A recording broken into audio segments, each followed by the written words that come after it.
A estrutura lógica da formação dos diversos idiomas do Ocidente de origem indo-europeia. Artigo escrito pelo professor Edgar Dias de Vasconcelos. A difícil pesquisa a respeito da origem da língua grega, como também do latim, iguais a outros idiomas hoje extintos ou existentes. O estudo particulariza sobretudo a Europa. De algum modo, teve suas origens ligadas a línguas indo-europeias miscigenadas com pronúncias distantes, como o antigo grego e o sânscrito. O que não se pode negar foi um processo mimético de reconstrução, a estrutura da herança comum no mecanismo evolutivo das diversas linguagens entre povos distintos e regiões. Como descritos anteriormente, juntamente com o sânscrito, a linguística grega é sem dúvida uma das mais antigas da família indo-europeia e serviu como base para a criação e reconstrução dos idiomas europeus com a colaboração do latim. Tendo o alfabeto em comum nas diversidades das linguagens como produção da fala indo-europeia, há tempo o significado de tais generalizações. O entendimento ainda como seminarista pelo estudo do aramaico, grego, latim e os diversos idiomas europeus como produto da evolução de uma grande simbiose da linguística. O objetivo era desenvolver estudos filológicos na compreensão literária da hermenêutica de cada tempo histórico, na fala produzida como mecanicidade das construções ideológicas representadas em diversos campos, particularmente no campo da religião.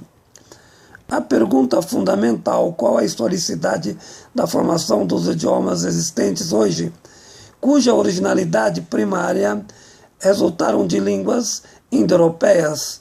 No caminho percorrido, chegou-se ao mundo europeu na sua diversidade de idiomas, particularmente na origem do latim e do grego.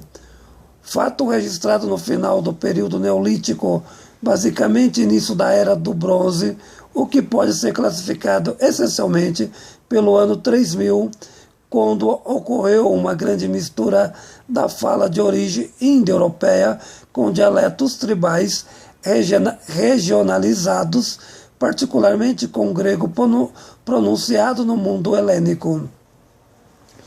O que posso comentar é que o fato que levou à origem de diversos idiomas teve estrutura de DNA diferentes, providos não apenas de uma só genética, fator fundamental na reconstrução das origens. Muitos deles existiram apenas no mundo antigo, os chamados idiomas mortos tribais, e não foram poucos, havendo alguns até hoje. Significa dizer que, em parte, especificamente, a região em estudo, a origem primordial da pronúncia é indo-europeia. O sentido empírico etimológico é simples: o estudo filológico comparativo do vocabulário. A estrutura gramatical fundamental a outros fenômenos da linguagem possuem a mesma lógica, com semelhanças entre si, prova material da cientificidade de tais aspectos. A surpresa é sentida no estudo comparativo entre as línguas denominadas do mundo antigo, o aramaico e sua evolução para o hebraico, a relativa contribuição da mesma à evolução do grego com heranças tribais e indo-europeia na formação e definição do latim, e posteriores criações dos idiomas nacionais após a formação dos estados nacionais. A respeito do vocabulário, o significado operante do ponto de vista técnico refere às semelhanças. Podemos comparar os aspectos comuns da fala, sendo semelhante com o desenvolvimento da análise filológica. Exemplo: perceber a origem europeia de uma determinada pronúncia é muito simples. Basta comparar as palavras dos vocabulários e os aspectos semelhantes na evolução e reconstrução. Podemos perguntar quem são exatamente os povos indo-europeus. É possível ou não suas caracterizações. Na verdade, por meio de pesquisas em referência à cultura indo-europeia antiga, recuperaram parte das línguas faladas, sobretudo das famílias linguísticas mais distantes. Quem era exatamente os indo-europeus? Diversos conhecimentos sobre a cultura indo-europeia antiga foram recuperados a partir do estudo das línguas mais velhas da família, mas ainda não foi possível atribuir nenhum achado arqueológico concreto ao hipotético povo indo-europeu, como antepassado das demais reconstruções. Teoriza-se, portanto, que teria existido uma linguagem indo-europeia primitiva, da qual derivaram as línguas mais antigas da família, mas os eruditos concordam apenas que a língua e outros elementos da cultura grega primitiva tivessem origem na pronúncia morfológica indo-europeia. Desse modo, como no caso hipotético idioma indo-europeu, muitos eruditos acreditam que em tempos remotos os territórios gregos existia um único dialeto, o grego comum, o que não é muito provável, do qual as demais falas derivaram. Apenas hipótese especulativa sem possibilidade a uma análise filológica comparativa que desenvolvi no tempo de seminarista ao estudar o aramaico, o grego e o latim. Outros sustentam que a única linguagem que houve historicamente um dialeto grego. Forte argumento a favor da segunda possibilidade é o fato que a cultura da época é resultada da mistura de diversas populações do Neolítico à da Idade do Bronze. Entende-se como possibilidade na formação etimológica dos termos aplicados nas diversidades dos idiomas, o que foram bastante diversificada do ponto de vista arqueológico.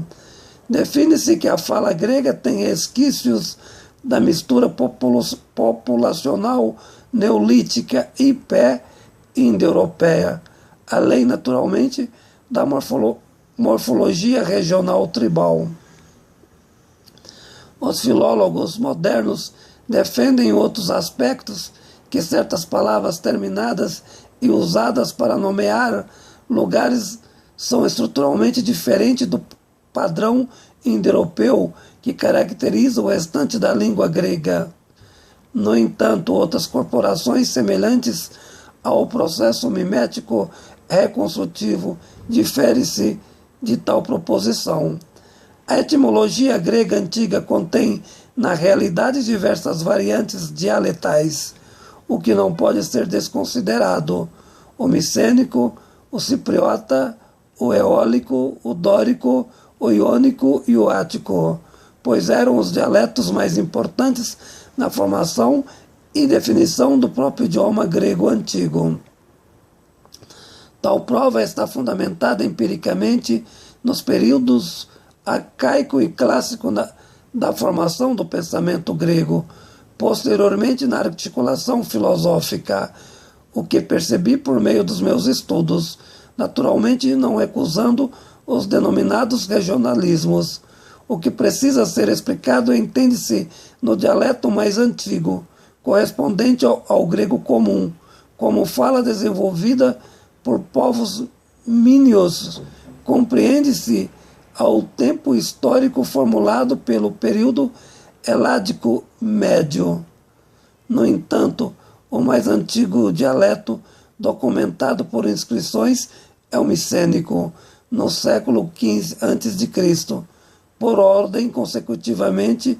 O segundo mais antigo refere-se ao cipriota, que tem vários graus de parentesco com o dialeto micênico, porém não com tanta semelhança, ao menos aparentemente, com as simbioses indo-europeias, o que significa a formação a posteriori.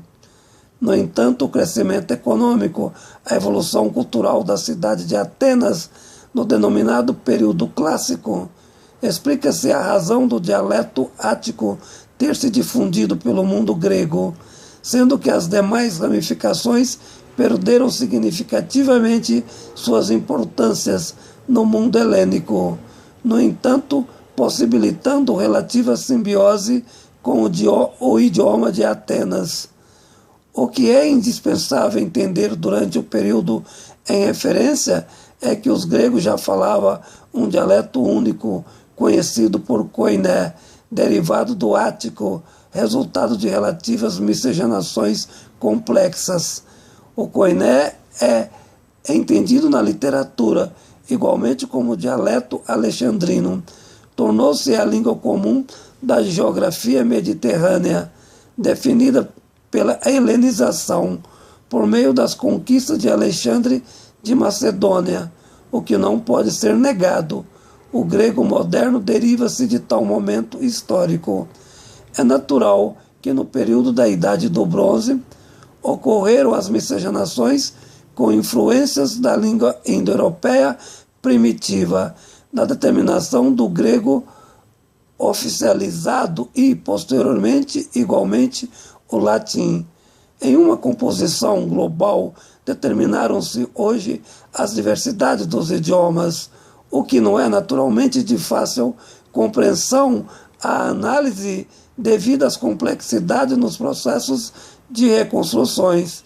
Para finalizar, Roma com permanência em regiões conquistadas, o latim vulgar, língua dos soldados e do povo romano, com o contato prolongado com as diferentes línguas faladas pelos povos dominados, prevaleceu a oficialidade do latim romano.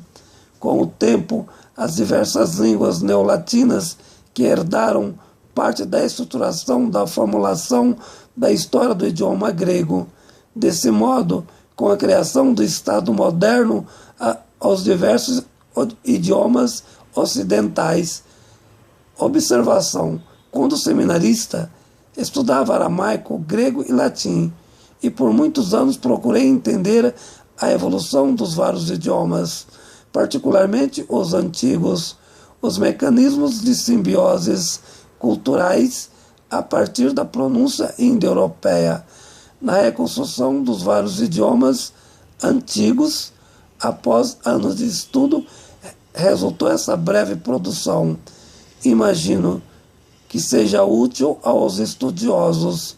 Artigo escrito pelo professor Edgar Dias de Vasconcelos.